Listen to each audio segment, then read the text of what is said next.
ক্রীড়া কিংবা সাহিত্য সংস্কৃতি এ ধরনের কোনো কর্মকাণ্ড করার মতো সুযোগ তাদের এই মুহূর্তে খুবই কম আছে এবং দিনে দিনে সেটা সংকুচিত হয়ে আসছে।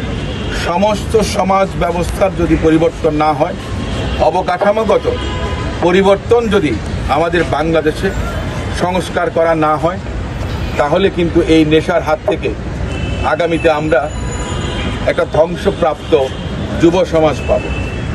আমি সরকারের কাছে অনুরোধ জানাবো, যারা এই ধরনের অপকর্মের সঙ্গে জড়িত আছেন, আইন শৃঙ্খলা রক্ষাকারী বাহিনী তারা জানেন তারা এই ধরনের কর্মকাণ্ড করেন, তারা মাদকের সঙ্গে জড়িত, তারা মাদক সেবন করেন, তারা মাদক সরবরাহ করেন, তারা মাদকের ব্যবসা করেন।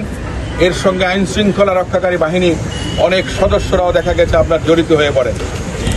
এই ধরনের অপরাধের সঙ্গে যারা জড়িত প্রত্যেককে আইনের আওতায় এনে এবং আইনের ফাঁক ফোকর গলে যেন তারা কেউ বেরিয়ে যেতে না পারেন, সেজন্যে সে তদন্তকারী সংস্থা থেকে আরম্ভ করে, সোর্স থেকে আরম্ভ করে আমাদের নিজেদেরও সচেতন হওয়া উচিত।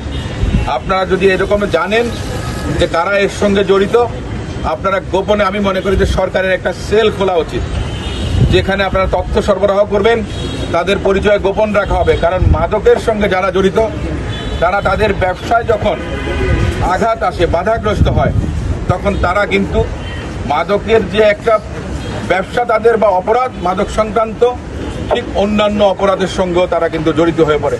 এমনকি এই মাদক ব্যবসা নিয়ে আমরা খুনাখুনির অনেক ঘটনা জানি, আমরা অনেক ঘটনা প্রত্যক্ষদর্শী, আমরা অনেক ঘটনা দেখেছি।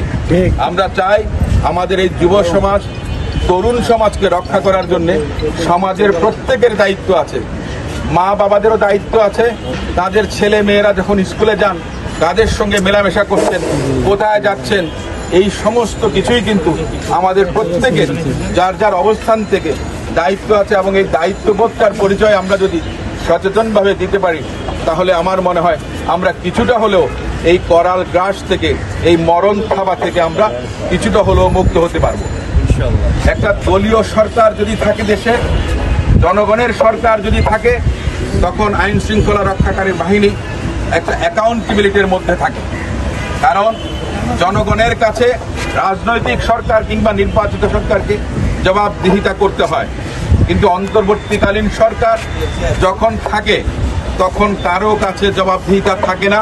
ঠিক তেমনই সরকারের বিভিন্ন প্রতিষ্ঠান, বিশেষ করে আইন শৃঙ্খলা রক্ষাকারী বাহিনী যারা থাকুন না কেন, সে র্যাব বলেন, পুলিশ বলেন, অন্যান্য আধা সামরিক বাহিনী বলেন, যারা আইন শৃঙ্খলা রক্ষার কাজে নিয়োজিত থাকেন, তারা কারো কাছে জবাবদিহিতা প্রয়োজন বোধ করেন না। যার কারণে সমাজে অপরাধ, মাদক, বিভিন্ন ধরনের অপকর্ম বাড়তেই থাকে। সেটা পরিলক্ষিত হচ্ছে। আমরা চাই অবিলম্বে যে গত 15 বছর দেশের জনগণ ভোটাধিকার ফিরিয়ে পাবার জন্য বা ফ্যাসিস্টকে বিতাড়নের জন্য আন্দোলন করেছিল। আমরা আশা করব অন্তর্বর্তীকালীন সরকার অতি সত্বর নির্বাচনের ব্যবস্থা করবেন, প্রয়োজনীয় সংস্কার যেটা আছে সেটা করবেন। যে বিচার চলমান প্রক্রিয়া, সেই বিচারের সন্তোষজনক অগ্রগতি বাংলাদেশের জনগণ দেখতে চায়। আমরা প্রত্যাশা করি যারা ফ্যাসিস্ট ছিলেন, যারা অপরাধ করেছেন, মানবতা বিরোধী অপরাধ, তাদেরকে বিচারের কাঠগড়ায় অতি সত্বর দাঁড় করিয়ে আমরা যেন বিচার চলছে এবং বিচারে আমরা যারা দোষী তাদের সাজা আমরা বাংলাদেশের জনগণ প্রত্যাশা করি। প্রত্যেকেরই ন্যায় বিচার পাবার অধিকার আছে, যত বড় অপরাধী হোক না কেন। কিন্তু